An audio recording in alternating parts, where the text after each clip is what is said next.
I am delighted to introduce to you the treasurer of the Buckley Program's Board of Directors, John Spagnola. Mr. Spagnola is a 1979 graduate of Yale College with a BA in political science. While at Yale, he played 3 years of varsity football, was 2-time All-Ivy first team, and finished his career as the school's all-time leading wide receiver. After graduating from Yale, Mr. Spagnola played professional football for 11 seasons, 9 of which he spent with the Philadelphia Eagles.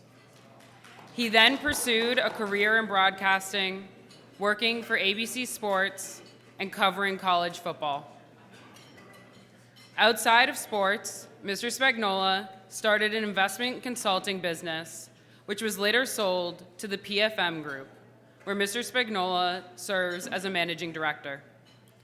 He has taught courses on managing public funds at the University of Pennsylvania and currently serves on the board of directors of McGee Rehabilitation Hospital, St. Rose of Lima Parish, and the Greater Philadelphia Chamber of Commerce. We are honored to have him here with us tonight. Welcome, Mr. Spagnola.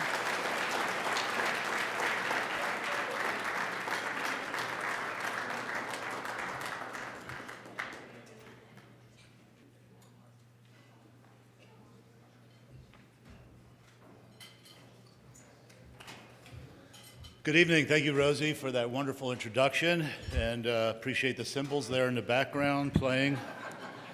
It's my distinct pleasure this evening to introduce, as a Buckley Board member, our keynote speaker for this evening, Governor Christopher Sununu of New Hampshire. Governor Sununu is the 82nd governor of the Granite State. I asked him, how did you get to 82 times 4? That's 300. He goes, we do elections every 2 years. So I was happy to figure that out, along with the fact that he's in his 4th term, not his 3rd term, as his website suggests, and has received more votes than any other governor who's run in the history of the state. Governor Sununu is admired nationally for his fiscal conservativeness, dealing fiscally sound policies year in and year out, balanced budgets. His state ranks #1 in the nation by the Cato Institute for Personal Freedom. Beyond that, his state historically ranks highest in the nation for the fastest growth rates, has one of the lowest unemployment rates and lowest child poverty rates in the nation. And I would go on to say that the state has the most discerning voters in the country by virtue of the fact that they vote for Governor Sununu and by virtue of the fact that the Democratic Party has chosen to bypass New Hampshire and go to South Carolina for its first primary. So I'm interested to hear your remarks on that, Governor. So please welcome our guest this evening, Governor Chris Sununu. Thank you, man. That was awesome. Really appreciate it. All right, let's get it on. This is great. I'm absolutely honored to be here. I really am. I was coming to Yale, so I didn't wear a tie. I figured the crowd would be in pajamas or something like that. That's what I see college. That's what college kids do now. This is what I thought I would do. I want to take a few minutes. I can talk all day long, and you don't want that. I love opportunities like this, and when given the honor and the opportunity to come down to a place like Yale and kind of espouse not just some of the things that we're doing in New Hampshire, the good, the bad, the ugly. It's mostly all good, mostly all great, actually. But when I had the opportunity to come down and talk about and really celebrate capitalism and freedom and Milton Friedman and, those real things that I'll just talk about economic literacy a little bit, which frankly my peers are not really economically literate, frankly. And I hope that's not a secret. The majority of politicians are actual morons when it comes to good economics and sane policy. But I'm a real big believer that when you get the economics right, so much opportunity flows, and that's really what it's about. I'm not going to lie, I was pretty nervous coming, again, Yale, not really the bastion of free speech. Someone sent me a text as I was on my way, and I'll just be honest, it was my dad. He's like, why don't you come over town? He lives a couple towns over. I'm like, well, I'm on my way to Yale. He's like, what the hell, what are you doing? I said, no, it's all good. I'm going to talk about Milton Friedman. And he said, oh, don't forget to remind Yale that out of 200 colleges and universities, I think they rank like 198 in terms of free speech. So I'll do my best. Look, let's do this. Capitalism, freedom, right? I mean, I don't know about you, but I was a big believer in the book, and I read Milton Friedman and all of this, and I'm an engineer from MIT, and so I like data, I like numbers, I like trend analysis. I believe everyone, in my peer group needs some education on it. But when it comes to that actual book, Capitalism and Freedom, I really, in all seriousness, it should have been called Mr. Friedman Goes to New Hampshire, because that is really what we're about, right? As a governor, I'll start here, and I really believe this quite sincerely. There is no greater responsibility in the public or private sector than managing other people's money. And that is a lesson that I think has to be taught from the age of 5 to 105. Because it ain't your money, it ain't your blood, sweat, and tears, it's somebody else's. And whether it's an investor, I ran a business, I was an engineer for a while, and then I ended up running a business for about 6 years. I ran a ski resort. I don't recommend doing that, by the way. It's a really hard business. But it taught me a lot. And I had investors, and I had to make payroll. And when God said it's going to rain over Christmas week, making payroll became a whole different ballgame. And I had to go through those trials and tribulations of understanding the management and the responsibility of whether it was paying a family or making sure my investors got some of their money back. And taking that into the public sector was really, really important. And it doesn't mean that social issues aren't important. But this country really needs to get back to understanding and appreciate those vital principles that when you get the economics right, when you do the hard work, when you make the tough decisions of balancing a budget, of debt management, that's when all the opportunity tends to flow from that. And then you can deal with social issues and all this other stuff. You want better mental health programs? Balance a budget, manage your dollars wisely. And we've been able to do that. And I've gone through, as was said, I now got elected to my 4th term. That means I've presented 3 balanced budgets, had surpluses every year. And with those surpluses, we can create opportunities that we otherwise wouldn't have been able to create. You want to advance your mental health services, your child welfare programs, right? You do it by good fiscal management at the top so you can invest in those programs, experiment, design new systems, new ways of doing things, challenge yourself to do it a little differently. And all across this country, you see folks that kind of just do it the same way. Well, I see other governors and they say, or worst is even Washington, they say, well, this is the program we have, so this is the program we're going to keep funding, with no sense of what the outcomes are, or metrics, or accountability, right? What is the rubric to get you from A to B? What is the metric you're going to use to decide whether you're being successful or not?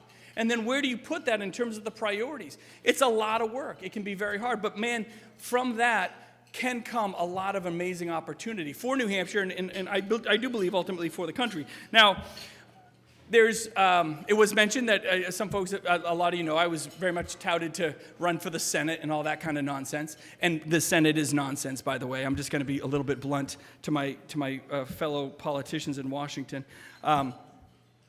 Talk about the financially illiterate, right? 30 trillion in debt, no sense of balancing a budget. This is a side. By the way, I'm terrible. I'm just going to keep giving you 100 different side stories. That's just the way I roll. But when they're courting me, all these Republican senators are calling me, and I won't say the names. I got in trouble for saying a few names early on, and I won't do that. But I literally would have Republican senators sitting on the Senate Finance Committee, some of the senior leadership there, saying, "Look, balancing a budget, Governor, isn't really that important." And my head wanted to explode. And not only was I disappointed that a public servant would say that, I was really ticked off. Because that's my money. That's your money, right? And we need to be upset about that. We need to hold Republicans just as accountable as Democrats when it comes to this stuff. But to say that, well, it's not a big political issue in the American sphere right now, so we're not going to focus on it. I don't have 60 votes, Governor, so why would I even propose a balanced budget? Because you force the argument, you force the discussion, right? And this idea that, in Washington, D.C., you can't, if we don't have 60 votes for anything major, then it's not going to pass. Then design the 60-vote plan. Go back to the table. Find where you have to create bipartisanship, because at the end of the day, you got to get something done. And I've been very blunt about saying, you could think about this mental exercise. Picture all 100 U.S. senators, right? Republican and Democrat. Replace them all today with 100 random working adults in America. You cannot tell me it's going to get worse, right? I mean, really, let's think about that. That's an absolute truth. It could only potentially get better. So they have set this bar so low that when they finally pass a bill, it's like my 4-year-old bringing home a painting from kindergarten. Yay, great job. We'll put it on the fridge and give you a gold star. You did something. Congratulations. And America has now accepted this incredibly low standard of success. And so the number one reason why I didn't run for Senate, and a lot of it has to do with the economics and the fiscal responsibility and the challenge of making tough decisions and designing new systems, but the number one reason was really about, look, if we're going to get elected as public service, and it's a service, not a career and a job, which is why we need term limits, by the way. That's a whole different discussion. It would fundamentally change this country, by the way. But it is truly a service. And if you're going to put yourself and your family through all that horrible public scrutiny and deal with social media and all that stuff, then you dang well better get something done. It's just a very different mentality. Now, I think that the old school way of thinking was, well, the Senate, that's the elite club. Everyone wants to be a senator. No, not anymore. That's the B team. It really is. And I think COVID showed it, right? Through all the trials and tribulations of COVID, I think they passed a bill in late March, early April of 2020. They did the CARES Act. They did one more bill with PPP. They literally did nothing after that, right? Governors had to take the reins and design their own systems, and you saw certain states getting it right and certain states getting it wrong. And in New Hampshire, at the end of the day, we're a very purple state, right? I'm a pretty darn Republican, conservative, rational conservative governor. But I've had Republicans run my legislature. I've had Democrats run my legislature. I always found a way to get it done. I always found a way to cut taxes. You have to give a little to get a lot. You have to have the skills of negotiation and bipartisanship to get somewhere. So that when COVID hit, I'll take that one. Put that chair right in my pocket. Thank you. So when COVID hit, you had states that just didn't understand how to challenge themselves with a new way of thinking and redesigning systems. In New Hampshire, we have a little, what's the motto in New Hampshire? What's on the license plate? Live free or die, baby. Live free or die. There you go. It is not 4 words on our license plate. It is truly the core of what we are and what we do. And so when people say things like, well, why should New Hampshire have the first of the nation primary? Because we earned it. Why is New Hampshire the live free or die state? Because we espouse those priorities of economic discipline, fiscal responsibility, that lowercase l libertarian type value, where the individual, not the government, comes first. And so when people say, well, how is it that you have no sales tax? You have no income tax. You're getting rid of your interest and dividends tax, but you keep having, how are you managing, right? And do we have the lowest poverty rate in the country? Yes. Are we the fastest growing state in New England? Yes. Are we number one for economic freedom and personal freedom? Yes. And we can go on, one of the lowest unemployment rates. It ain't by accident, guys. It's by design. And one thing I love doing, and I'm very proud, when I get to come here, I get to go nationally, or I'm on the press, or whatever it is, people say, well, you can represent the country with good ideals, down in Washington, D.C. I challenge that. I say, no, I can be a better representative of where this country needs to be, because states come first, not the federal government. We have to get back to that ideal. The concept of local control. So we all saw my friend Glenn Youngkin, right? I love that guy. Glenn's, as we say in New Hampshire, he's wicked smart. Glenn is wicked smart. He's a guy that really gets the economics. And how did he win in Virginia, right? He pulled up this big upset win. 2 words, parents matter. And he kept saying, parents matter, and he's damn right, parents matter. And I made the joke, I said, look, on all these other states, they're like, yeah, parents matter, individual. I said, guys, by the way, we've been doing that for 200 years in New Hampshire. You're just kind of catching up. The vast majority of your taxes, the little bit of taxes you pay, is a property tax. Well, why is that? Because how we spend the property tax dollars, the governor has no say. The state legislature has no say. It's you and town meeting and your 3 selectmen. And you show up at town meeting and you have it out and you decide which roads are going to be paved, how much you're going to pay your school board, what curriculum's in your school, who's going to be on the school board. You have all the empowerment as the individual. So even though we have times where Democrats might control the legislature, at our core in New Hampshire, we are still about that individual. And I have to remind the socialists as they creep in over the Connecticut River from Vermont or whatever it is, I tell everyone, we have like a little app on our Apple Watches. Like when Bernie Sanders and the communists of Burlington, Vermont get too close to our border, it like goes off and we have to like hold them back. Somehow the lunatics out of Massachusetts keep flooding in, though, so what are you going to do? It's funny, the people think that Massachusetts, when they come to New Hampshire, oh, all those liberals out of Boston are coming to New Hampshire. It's actually not, that's not it. The folks in Massachusetts grew up right next to New Hampshire. They get it. They want out. It is like parole when they come to the Granite State, and they love it. You know what the problem is in all politically? It's the lunatics from Jersey and New York that come up to New Hampshire to get their tax break, and like dummies, they bring their politics with them. They tend to be on the more of the, literally the left, the western side of the state. But you got to work it. You got to remind them what they came and what we're all about. You know, for 30 years, we talked about school choice in New Hampshire. It was very difficult. I got it passed a couple years ago, and it's been a phenomenal breakthrough, right? We call them our education freedom accounts, where we say, look, the majority of, it's about 2/3 of your dollars in New Hampshire when it comes to school, public education, 2/3 is part of that property tax. And that's why you can go to that town meeting and have all the say about who's going to teach and what they're going to teach and what the curriculum's going to be. And about 1/3 of it is from the state. And now you, if you're at 300% of the federal poverty level and below, this is how I got it passed. I focused on low and middle income families. Why should, look, this is my quick line. Why should private school just be for the rich kids? And the Democrats hate it when I say that, because it's so darn true. We're creating opportunity for demographics and populations and low-income families and families of color in our inner cities that have never been told, you have a choice. You are important. Your voice is the most important one when it comes to your kids and your taxes. And we empower that bottom up. And we're seeing a lot of success there. Now, as Republicans across the country, we are great at being the smartest people in the room, but we're terrible at messaging. We are horrible at messaging. It's embarrassing how bad we are at messaging. We should be winning hands down, but we let it get away. We think it's enough to be right, and often we are right, but it's not enough. So how we brand ourselves, and again, and how we present ourselves. That's why I try to be super positive, even in tough times. One of the hardest parts about being governor is the concept you got to be positive, you got to be inspirational.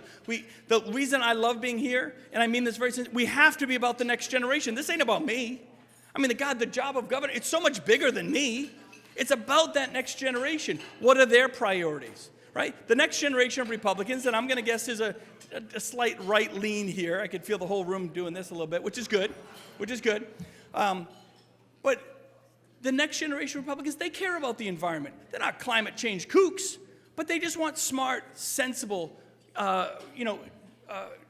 economically viable and sustainable solutions to make sure we're taking care of the environment, that we can attack that homeless issue or the mental health issues that are plaguing especially young kids now, but we can do it in a smart, financially stable way. We're not just throwing tons of money at the same old way of doing things. We challenge ourselves to redesign systems.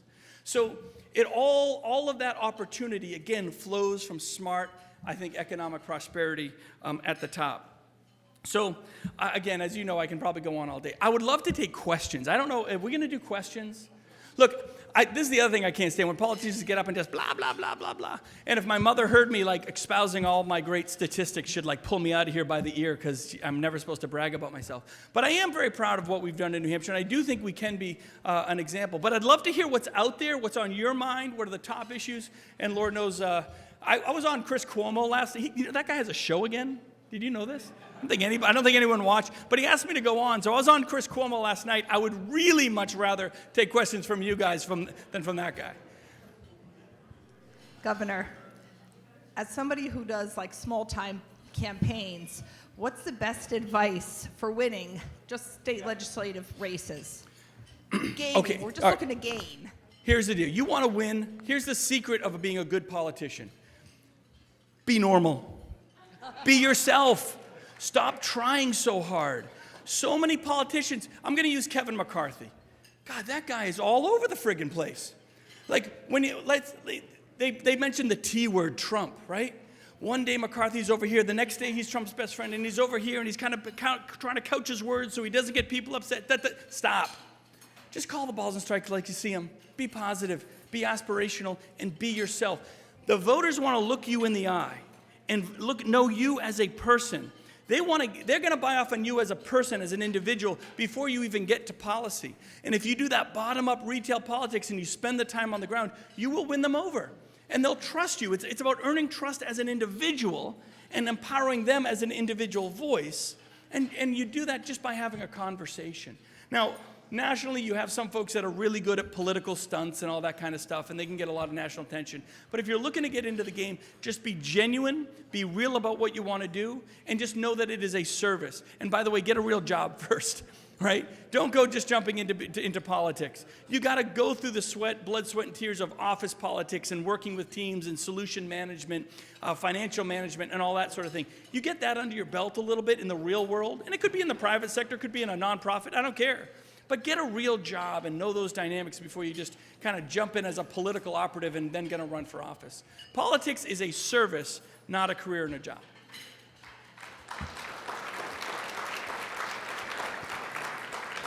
What do we got? Oh, hi, how are you? Hi, Mr. Governor. I had the privilege of working for your father in the George H.W. Bush administration in the White House. You sound terrific. Have you thought about running for president? You would make a great president. You're way too young to have worked with my father in the White House. My dad's an 83-year-old grumpy old man. God bless him. No, my dad is great. My dad, I got to tell you, people ask me all the time, why isn't your dad on Fox anymore?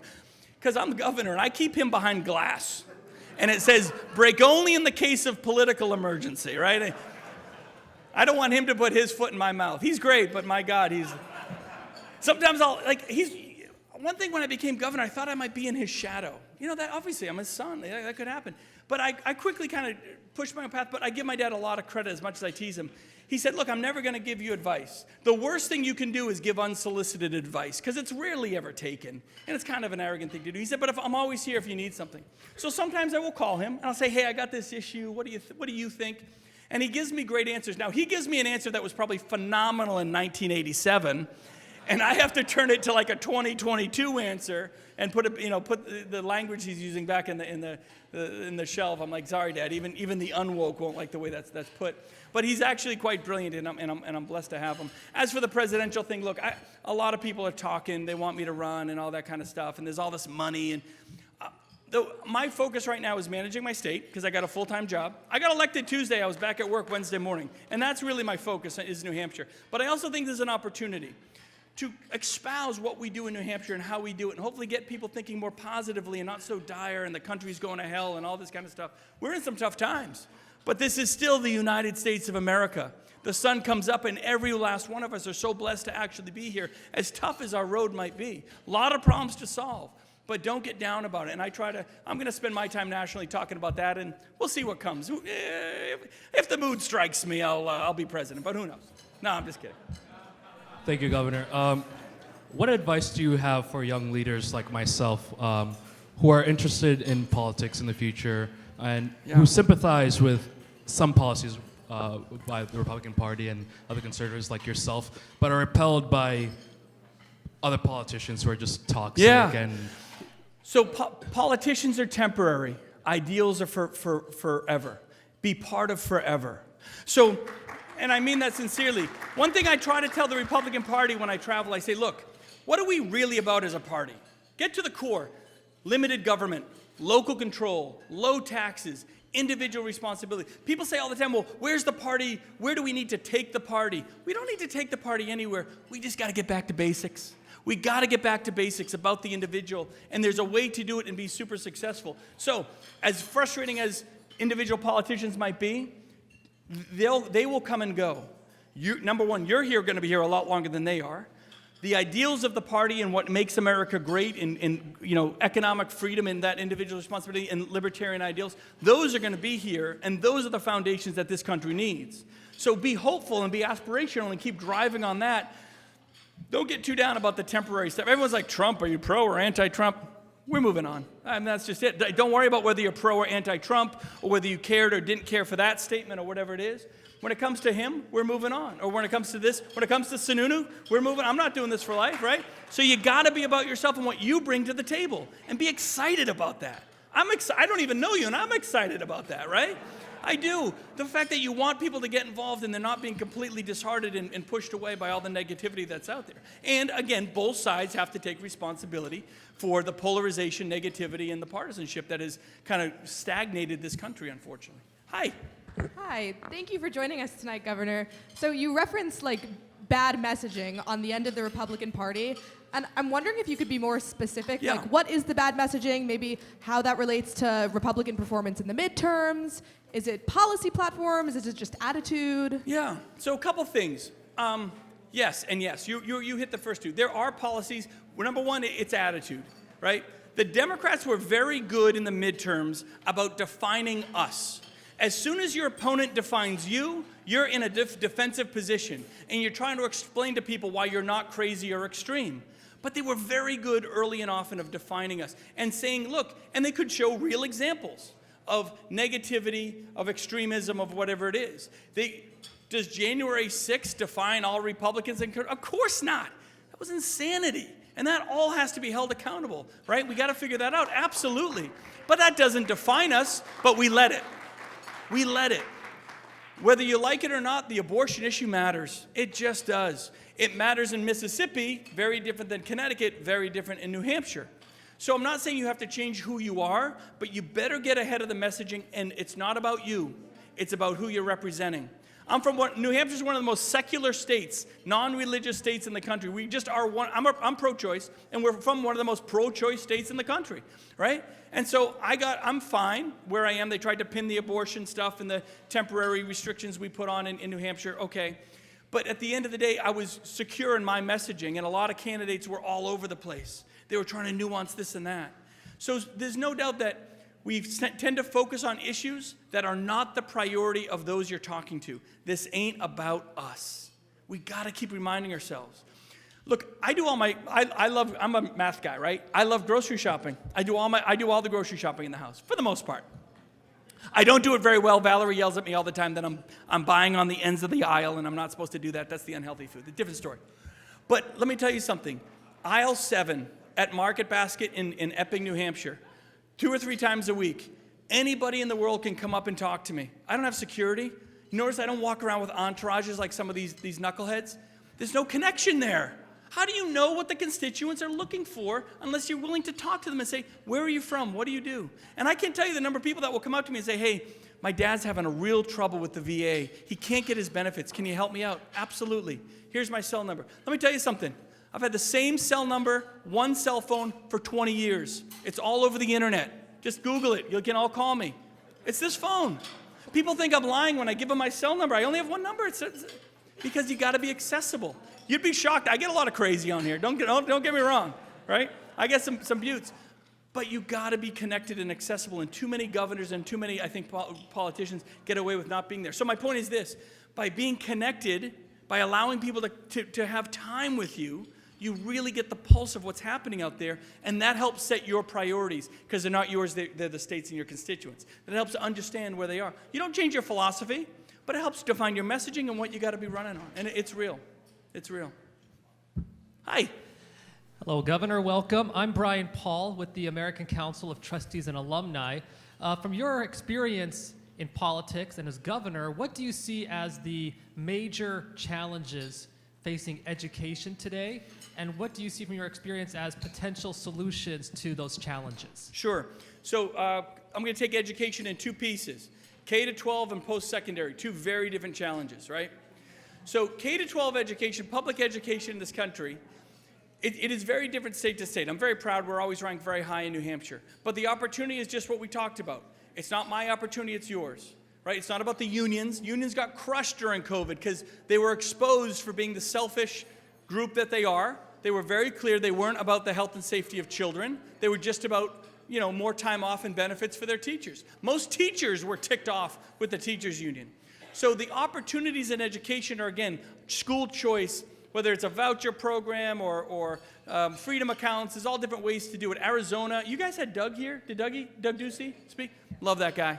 Love me some Doug Ducey. He was a great governor of Arizona. But man, he did a great job with school choice. West Virginia did a great job. We're just starting. And it's not about school choice in this path and this path.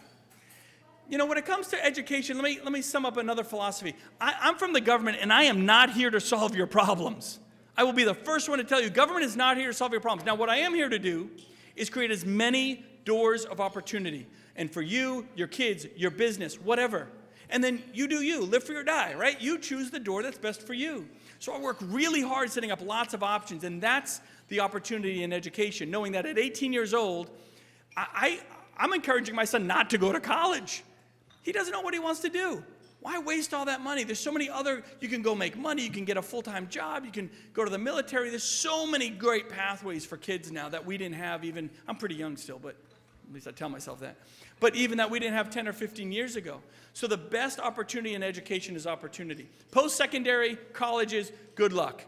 Look, the Democrats and the socialists were really smart 30 years ago, and they really started understanding that we've got to invest in the next generation of ideas, and they did that right here in the college system. Soros and all those guys invested huge money, and it was very smart how they just made sure that the professors and the leadership on a lot of these campuses was driving their ideas and ideals, fundamentally changing an entire generation, and it worked. So we have the opportunity on our side to do the same thing with the same messaging and work. Don't ignore young people and wait for them to be Republican, smart, economically sound. Invest in that knowledge base. Invest in teaching them and using real stories and data and understanding to make sure that they can come along with us in the ride. Because if they do, it's going to be a really good ride. Yeah.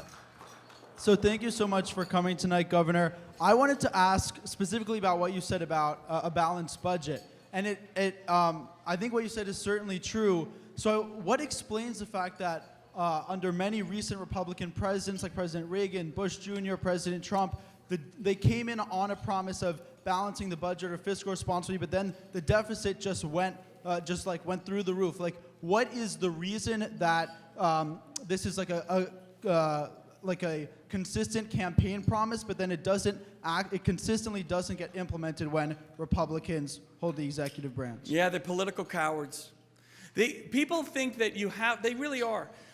The last real balanced budget, let's own it. It was under Clinton, right? In the late 90s, good Republicans in Congress and the Senate understood that responsibility in 98 and 99 and did a great job with the budget. And then you had 9/11 and things kind of got out of control from there. But if you work hard at balancing your budget in good and stable times, then when you need to spend and borrow and be aggressive with whatever the crisis might be, whether it be a terrorist attack or a world pandemic, then you have the flexibility to do so. If you're not disciplined in the easiest of times, then you go completely out of whack in the toughest of times and you haven't built good fundamentals. It's about leadership. They know how to do it. They'll tell you that it's Social Security, Medicare, something has to be done or folks aren't going to get their benefits. It's going to go bankrupt if you don't do something. So those things have to be taken care of, but there's also just discretionary spending. Let me give you a quickie. Pete Buttigieg. What a knucklehead that guy is.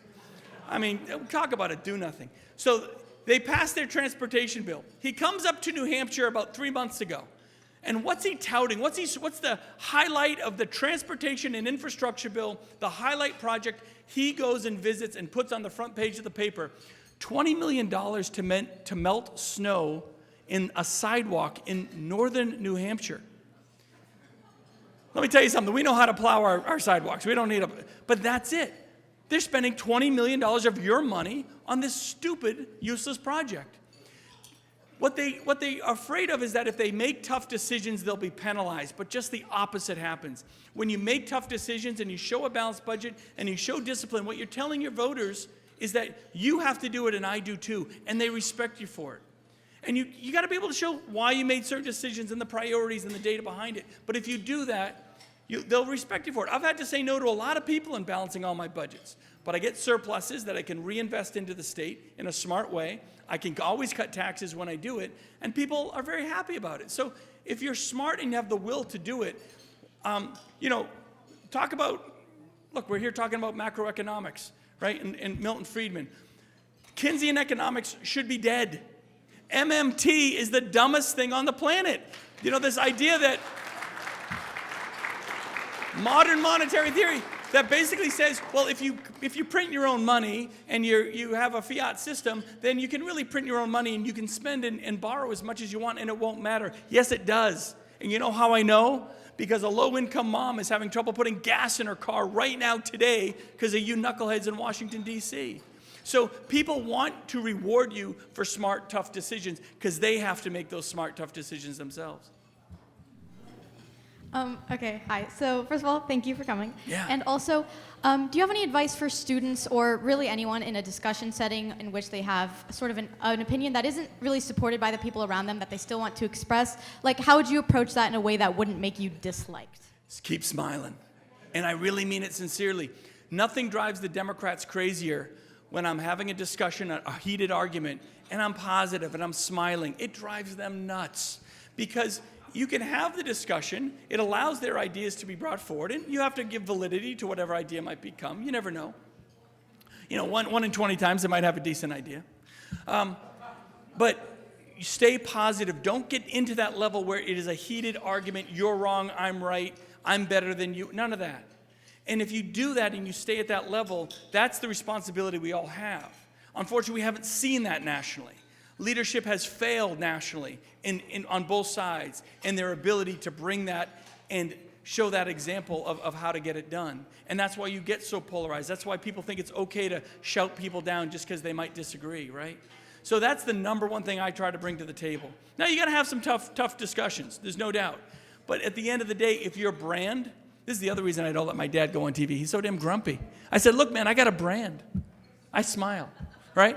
So, but I really mean it. If you can build a brand of being able to show data, be positive, and allow people to engage with you on their issues, they're going to keep inviting you to engage. They really will. Or eventually you'll just win the argument, right? And that's how you influence people. Your ideas are worth nothing unless you're actually bringing people along with you.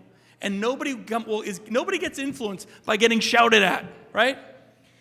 You know, I'm going to give you the DeSantis argument. Ron and I, okay, Ron's a good governor.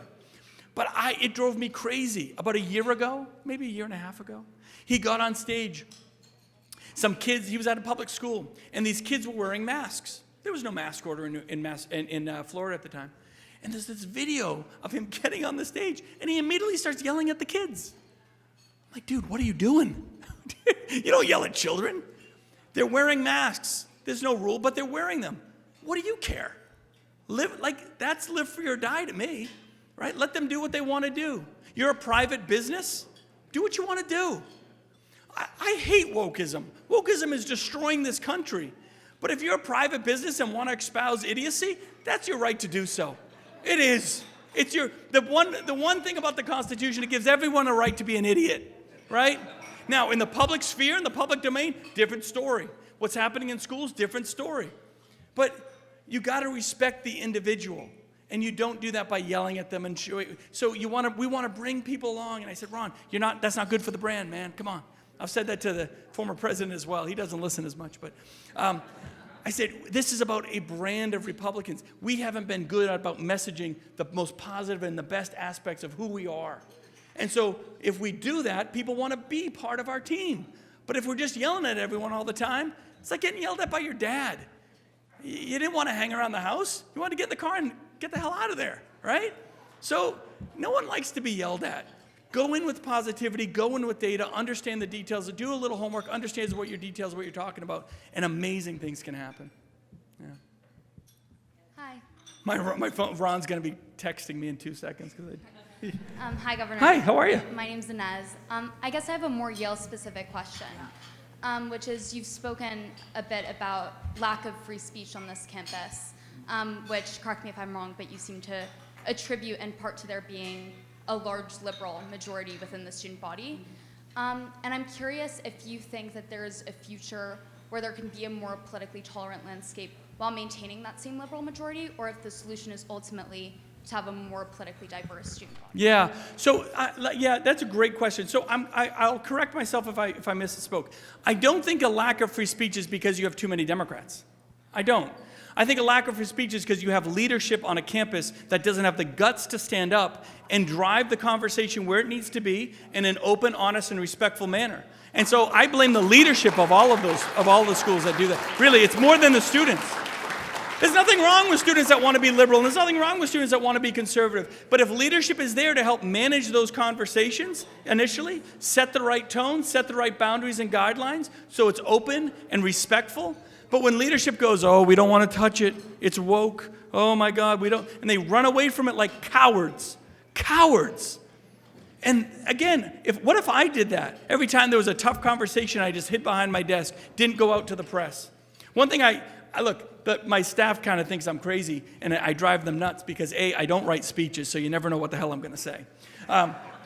But B, I'm always willing to talk to the press. I'm always willing to answer a question and be accountable for my words and do it in a positive way, because I think that encourages folks, hopefully, to have the right conversations the right way. And I think if better leadership were on the campus, ultimately, and I'm not just blaming Yale, I blame all of them. Because if you look at the list of where free speech is really good, look, they're all colleges, they're all fairly liberal, right? But it's those that really, I think, have set a right tone and a right boundary with their student body and allowed those conversations to happen in the best way. So, yeah, again, I put it more on leadership than anything else.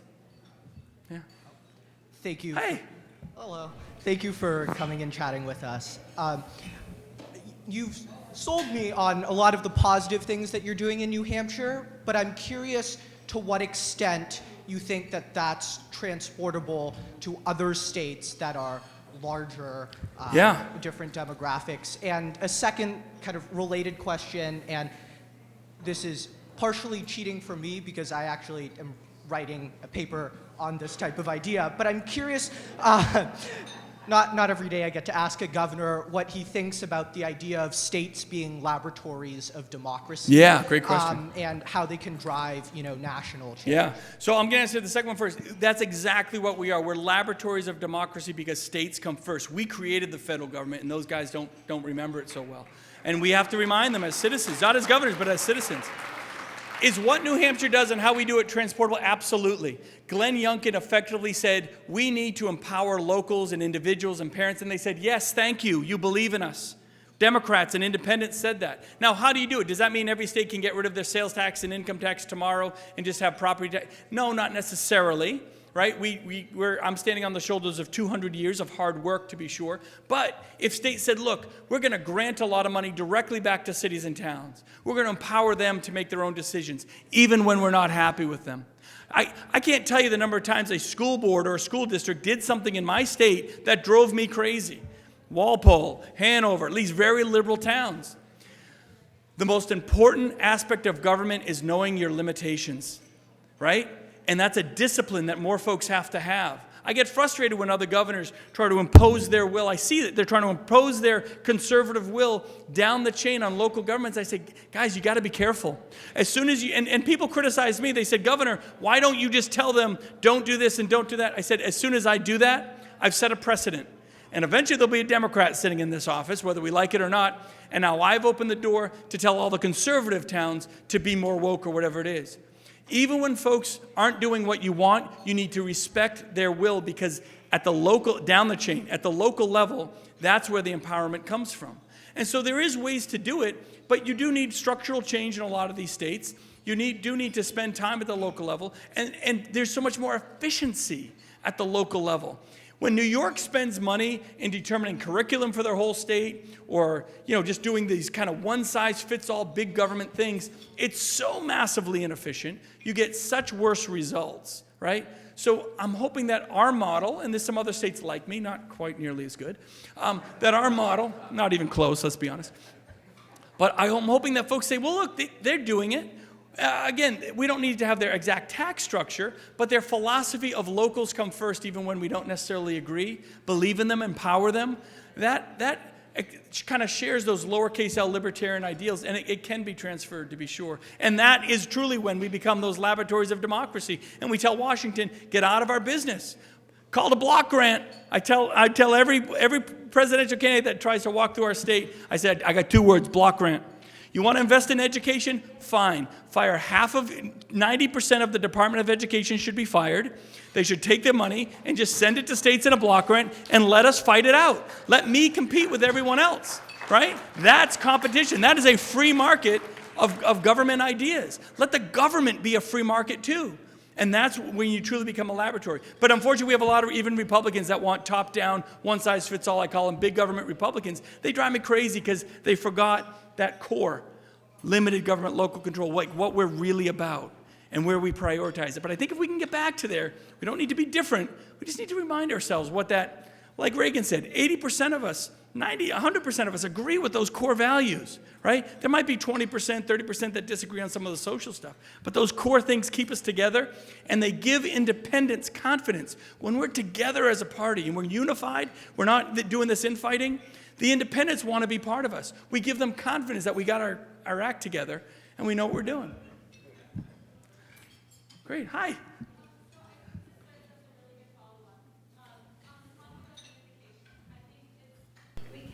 I think it's really easy for constituents to be pulled towards like sound bites and slogans that politicians use. So given that this is something that politicians commonly employ these days, how do you try to reach across the political aisle and try to seek conversation and spark discussions with your opponents? That's a great idea. So here's the fundamental. I'm going to be a little bit 30,000 feet, and then I'll get down to the whys. I'll start with this. Social media is the bane of human existence, right? It just is. It's a great tool. It's an amazing tool that humans are not mature enough to manage. We're not. We're not mature enough for the technology we developed. We screwed it up, and by that I mean my generation, right? We invented it, we screwed it up, and we're looking to you guys to help get it right and fix it because you're actually growing up with it. Now, why do I bring that up? Because how we get information now is so different. Republicans are still advertising their message to constituents. Wrong. Democrats are influencing. We advertise, they influence. And there's it's a nuanced but very severe difference in how we go about it, and that's why we're losing. So how we use it. I do not get on social media and tear people apart. I am not negative. I've never created a negative ad in my life. I've won 4 terms in a really purple state. Because people know, well, I might disagree with the guy, but I know he'll talk to me, and I know he'll listen. And therefore, the discord, the conversation within New Hampshire, at least, and I think other purple states, becomes more balanced because everyone is allowed into the table, and we don't have that extreme negativity, right? I'll have Democrats in my office as much as Republicans. I invite when the Democrats were running for president against Trump, I invite the president in. I'm obviously voted for Trump and supported him in 16 and 20, but I invited Democrats in too, right? Let me tell you what we're about here. Let me tell you how to do it. And when you do it with the right attitude, the right approach, and we stop advertising, but we work, especially with the next generation, in using all the different tools that are out there to influence the ideas and be proud of it. You know, the most bizarre irony that people I don't think talk about, the fact that the Democrats elected Joe Biden. Let's think about this, right? The Democrat Party, the Democrat liberal elite do not respect Joe Biden at all. Do you know what they say? They don't. Do you know what they say behind Joe Biden, the liberal elite in Washington? Do you know what they say behind his back in Washington? Exactly what they said to his face during those debates, that he was an out-of-touch old white guy that didn't represent the future of their party. So to think for a second that Democrats respect that guy, not even close, right? I know he says he's running, but they ain't going to let it happen. Sorry, Joe. Hate to spill the news. He'll forget tomorrow what I said anyway. They're not going to let it happen, right? Do you think Kamala Harris and Pete Buttigieg and all these folks think that they're just going to let him sit around for another 4 years and do what he just... No. So what we're going to see is a little bit of a culture war revolution within that party, right? You're already seeing, flickers of it right now. I mean, you have some of these real young Turk socialists battling it out, trying to push out some of the more mainstream, traditional moderate Democrats. It's going to be a great show to watch, to be honest. But how they handle their messaging and their polarization will be very, very interesting. New Hampshire, again, they're moving the first of the nation primary to South Carolina. That's what they think. Look, they don't dictate when I hold my primary. Democrats will hold their primary first in New Hampshire. Whether their delegates get seated or not doesn't really matter. No one cares about that. New Hampshire is the state where you don't need money, you don't need name ID. He who works the hardest wins. I get it. Joe Biden's a little upset because he got his butt kicked in New Hampshire because he didn't engage with the press and he didn't engage with voters. But think about this. Even if he runs, do you think Democrats are not going to sign up to run in New Hampshire? Of course they are, because that's their opportunity. That's their in. So you're going to see how this messaging and where we go within the Republican Party, you're going to see a very interesting dynamic on the Democrats as well. But we got to get our act together and get back to influencing as opposed to just touting what we're about and hoping it sticks. Governor, one more question. Sure. I'll go all night, but I'll stick around. I'll stick around. All right, so you're a pretty charismatic dude. You're infectious and charming. I could see why you won. Oh, you. But I'm not going to let you off the hook here. You talk about messaging. Here's a somewhat critical observation. The left is the left universally. I can describe them in many ways and say that they are pretty universally pro-choice. I could say that they are whatever is cool in the moment. We know that Hillary and Biden were against gay marriage, for example, until they weren't, right? But they are sort of universally something. The right isn't. You are a pro-choice Republican. Majority of Republicans might not be. There are Christian conservatives. There are little L, big L libertarians. There is a complete just Spectrum, yeah. There sure. is a spectrum. There's a continuum from coast to coast in which there is not on the left. So how do you create any sort of message that can be universal? Because it's easy, and this is the critical hard question for you. It's easy to become governor in a state in which you can be presenting a state message. It's a little bit different on a national stage when they do come at you and say, okay, you guys are the MAGA threat to democracy. It's hard to not make that stick when you do have peers that are MAGA, by their definition, threats to democracy. And then you have other peers that, like you, may be pro-choice, but that voice isn't very loud. And I'm not even, trying to elevate the pro-choice stance. I'm just trying to say there is a diversity that there isn't. There is a uniform coalition going against you. So a couple things. We are a broad spectrum, which means, I hate to use the word big tent, but we are. We're open to a lot of different people and a lot of different ideals. You don't just have to fit in our one little funnel more like the Democrats are asking you to. On the messaging side, again, I'm not saying my approach would win in every state or could win nationally. I'm not saying that at all, although I think it would. Because I think there's such a demand for it. You have to, again, engage. If you engage your constituents, what's the demand today? What was the message of 22? Stop being jerks. Not just stop being extremists, stop being MAGA. Trump really didn't, people think it was all about Trump. It wasn't about Trump. Trump was like 20%. Just extremism, partisanship, not getting it done, being too negative, being defined by the other party. All these were pieces that played into that.